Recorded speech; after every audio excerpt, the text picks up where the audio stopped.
Martin Laas, Balti tuuri esimene etapp on sõidetud,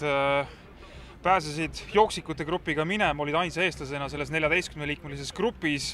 aga vist päris rahulolu ei ole, sest juhtus valel ajal ka äpardusi selle etapi käigus sul.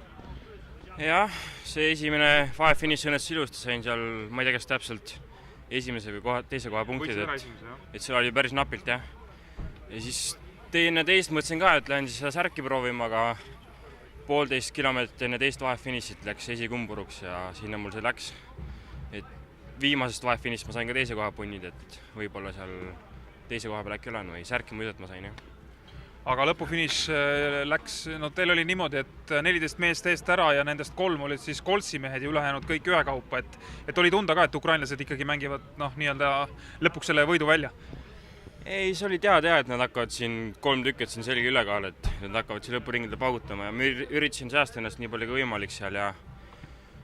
aga lõpus, kui siin paugutamises läks, ma tundsin, hakkavad kogu aeg rambid tulema, iga ring, mida ring edasi, seda kogu aeg paugutati ja lõpuks ei olnud midagi teha lihtsalt. Kolsi lasti minema, nagu oli näha, et tahad seda võita ja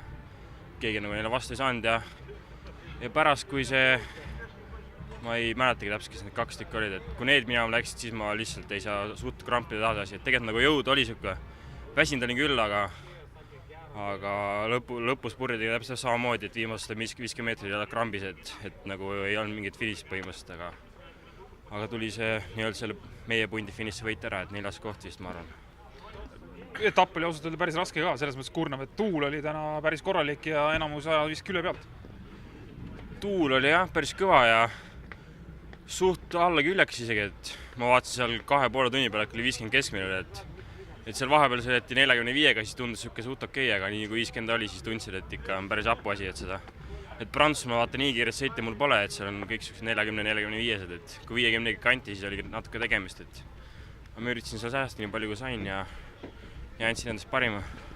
Nii et täna oled siis sina, ütleme niimoodi, eestlaste kõige suurem lootus ka üldkokkuvõttel, sest vahed olid täna väga suured. See oli endalgi üllatus, et seal öeldi, et minut 20 ja minut 30 ja järgmine kord tuldi ja öeldi, et vahe on 5 minutit, siis mul oli nagu veits ematsin ära, et kuidas see võimalik on ja lõpuks siis tuli see üldse 10 minuti kanti, et ma ei tea jah, et eks tuur on pikk ja kunagi oli ka vaata seal tehti see alles viimane sõit ära, kuigi olid see päris suured vahedega, viimane sõit tehti täiesti ümberkorraldus, et eks näha, kuidas tuur läheb.